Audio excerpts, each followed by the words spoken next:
Kigezi. Amama Mbabazi, Your Excellency, the Right Honorable Amama Mbabazi, Right Honorable Rugunda, Honorable Minister Nebemwegomba. Your Excellency, as ICOB, we thank you again that you have preached the gospel of no poverty, of supporting and continuing to support your call to mitigate habits of working for ekidachonka, okukolerenda, Your Excellency. So we are no longer working for ekidachonka, Kigezi no jireba, Kigezi rije, and all that we attribute you to their leadership. So, Your Excellency, we thank you for the support you have always given to ICOB. Your Excellency, we thank you for you have been supporting us. You have given us your attention. You have supported us in the convention when we go to the diaspora to meet our Banyachigezi there in diaspora, and you have supported that. We thank you, Your Excellency, for that kind generosity. Your Excellency, Kigezi n'omwanya gwine ebintu bingi by'obuhangwa ebiruhanga yatweire nk'abanyakigezi, harimu abantu bari kukora n'amaani, harimu minerals, kandi twine omugisha muhango munonga ahabw'enshonga eya tourism. Your Excellency, Bwindi National Park alone contributes 65% of total revenue in the tourism sector. Kandi Your Excellency koragitaho Bunyonyi amwe na Queen Elizabeth National Park tushanga turaisya obuchweka nshanje aha total revenue eituratunga omu byoburambuzi. Your Excellency, mwenu Your Excellency turashaba okongeza ebyoburambuzi enguuto nitumanya ngu hinaho wahikize omukubasa kututeraho buryo kugira ngo tukabona oruguuto rwo kurugamurwa okwija Kanungu, kandi n'oruguudo orwo kuruga Kanyantorogo kuza Bwindi National Park. Your Excellency, okutandikira aha mayanja okaraba Mpungu okaza Ruhija okakwatana na Rwanda. Your Excellency, ezo n'emihanda eri very critical omukutwera bw'ebyoburambuzi konka bisu ekatwera amwe no kubasa kutambuza ebyamaguzi ebiturukuhinga omu Kigezi yetu. Ekyokubanza ni programu ya PDM eshensheyire muri Uganda hehi yona etandikire ku abantu amaani kweyongera esete omu mashaho gaabo. Nitukusiima kutandika programu egyo kandi kutugambira ngu esete niziraguma nizeyongera buli mwaka. Ekindi kwenda kwebalizaho President n'ekya East African Federation nenga cooperation. Colonialism divided us, balkanized us, weakened us into small mini states. Konkani tumanga President wetu since his younger days at college has been struggling for both liberation and a united East Africa and a united Africa. This has not only been in words, but the Pan-African role played by Uganda and UPDF in a number of countries, especially in Somalia, is very well known. So, Mr. President, turakwebaza, and we encourage you to do even more to ensure that the goal of bringing the people of East Africa together is indeed achieved.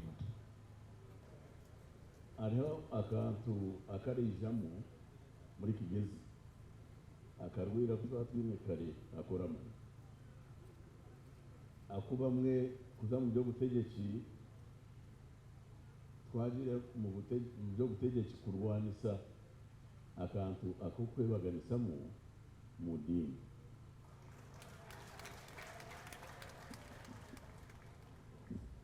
mbwene itwe tweheireyo urutaro rwaitu urudwa izo twari turi ha mikoro ya Nicholas Byangoma n'umukazi we Roseti barishika emyaka 5 y'ubushwere. Nicholas yagamba ngo uwe na Rugunda na Mbabazi n'abandi turi bato 1960 tukidima muri Kigezi twayedimira okwebaganisa mu kwa madini. Haho emyaka 58 turakirwanisa turaza kuruha aho kirarebeke turije kukirwanisa kandi nangu mbashabe abantu beitu ba Kigezi mutakikiriza. Your Excellency, ekibineki ekya International Community of Banyakigezi kikatandikwaho abanyakigezi abari aheru abari za America na Canada ebigendererwa nko kuba bigamba abebembezi biri elyo kugeita abanyakigezi ngo tube bamwe kana munonga twirukangirire entunguka y'abantu beitu okuba bamwe abo kuba itushome dini ezitari kushwana koko owestinisa Amama Mbabazi yagamba turiye nganda zitari kushwana tuyine emigisha etari kushwana konka twena turi abanyakigezi. Hariho abanyakigezi abariyo muri Kigezi, hariho n'abari aheru ya Uganda, hariho n'abariyo mu Uganda omuri zindi districts. Mbwenu akaba ishiteka tego abanyakigezi tubase kumanyana tukoro bumwe kandi twirukangirire oburungi bw'omuntu wa Kigezi. Mwabare kunyeta mu rukiko rw'abanyakigezi kumpa mugisha kwikanise nama nemwe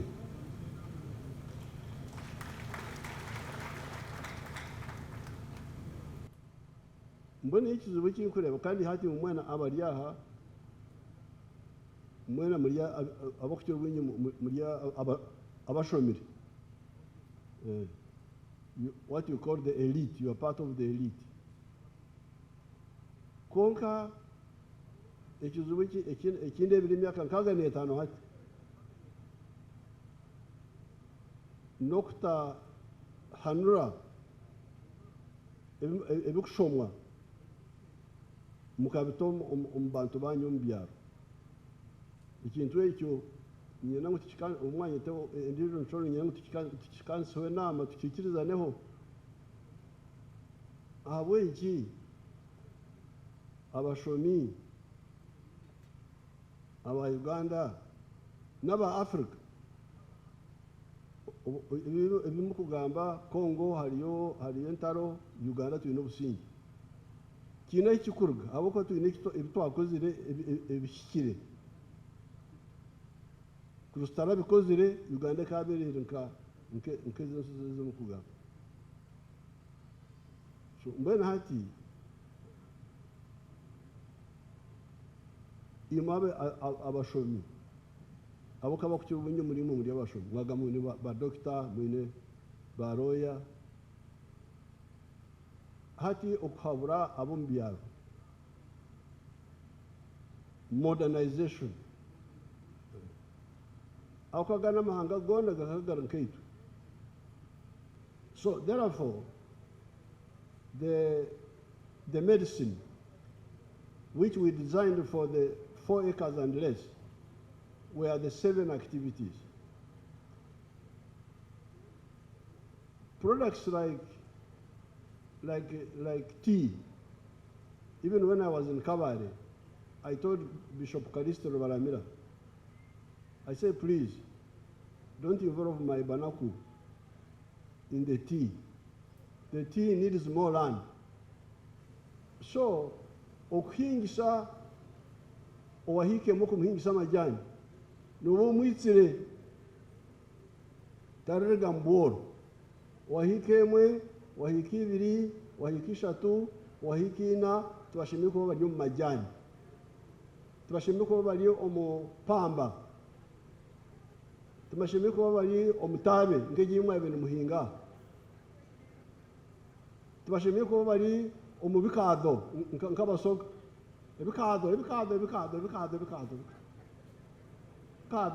Bikaado Kamara, uku n'okutomeza abantu. Tashimiye kuri sente z'enyankore muzirikire Museveni omugaiga muriyo nwari kubase enyankore kuba kotero enyankore zange atu mukazi mwine enyankore za Museveni za kisozi kumba kwa muzini muzibore cyabo.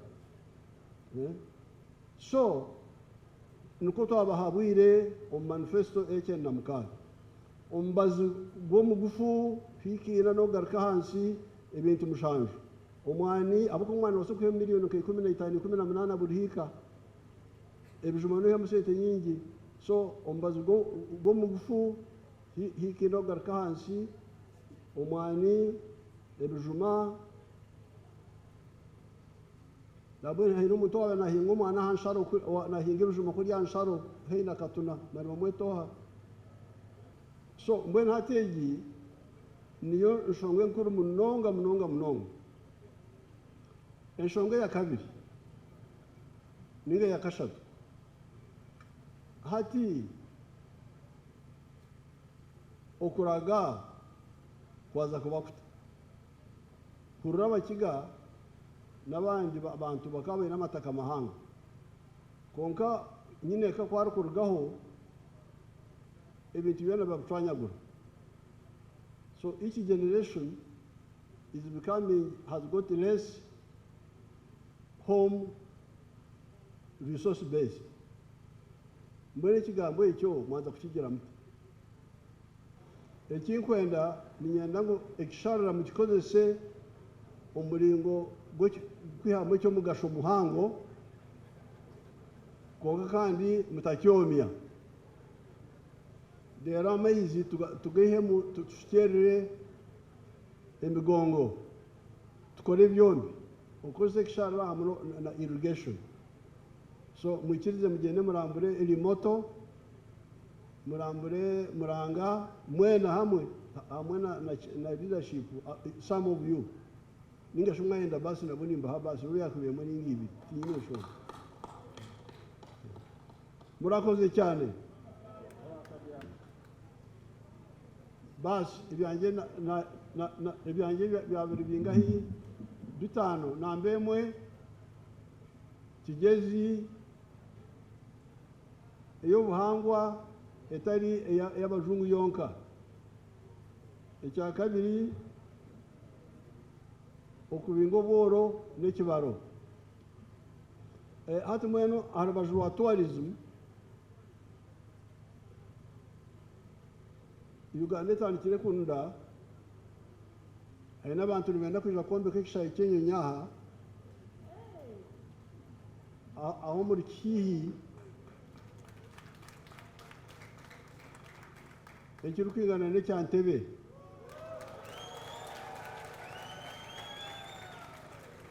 abo kuba bangizire ibya tourism nkanta kubimanyage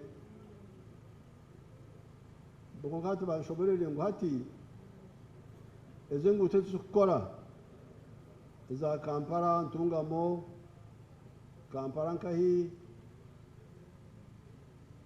nguntu zikora aboro abakuruga hero ngo tourism namwe ni kidepo nzo kwombekayo airport empango erukingana n'eyantebe nampa mbwenu kumburize najyante aho kwombeka ekishayi ninkai nyenda itaka ruhango itaka rirahi chairman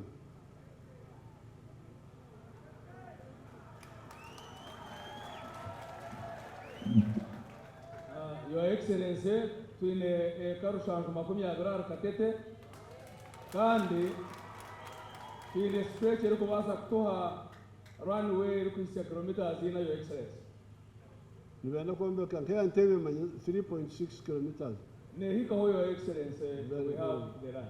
So very soon they are coming. Your Excellency. kale mwebale ebyanjye byagarukira aho ruhanga bakume Reka twemere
Jure nsibiranya ndiganirira abantu bawe okanyeta mu maka gawe wantwala kyankwanzi wantekamu ideology and then mwemerera abari kungiri muza kwerereza president bembiko muchara ana charagaire umwami makuru nakureba hano meya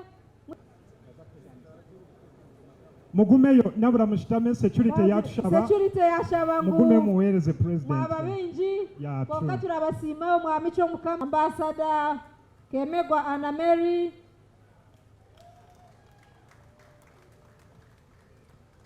Your Excellency and Your Excellency mu Uganda gali kulemwa kuplaningwa kurungi ahabo kugira mutigine status ya municipalities chiya nyowe ekinobire ndashaba if there is a fear of political representations eziri municipalities eziri eligible zibase kuba supported without necessarily having political leadership na ndashaba na nebyo nshabe patron way we will stop begging and daughters that have been holding ICOB very firm and strong so that there is a ICT. You know how some airports these days they are passportless. We have made medals for them, but because of the rain, as you see, they are somewhere still in cars. But number 3 is Right Honorable Amama Mbabazi. Right Honorable Dr. Rugunda.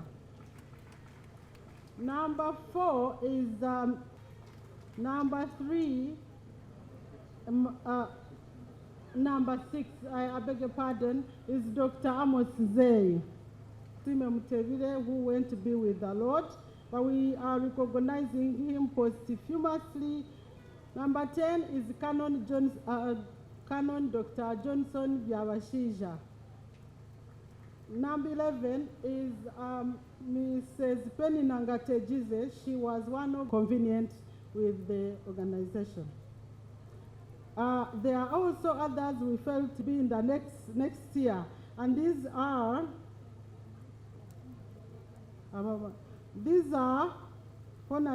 Honorable Roland Njomujeng, Mr. Posi Andongabirano, Major Excellency. These people, we always manage the affairs with them.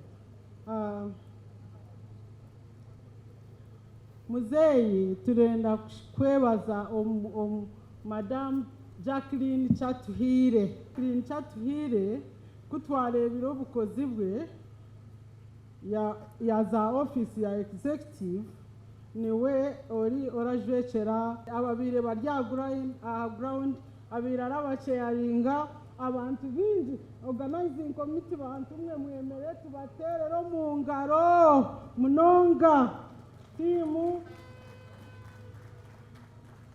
ezongaro ninche timebereye bendizwe Honorable Chatwire to the potential no kukora n'abana kugira ngo babone emirimo twagira business. Even IMF can give us loans that are based on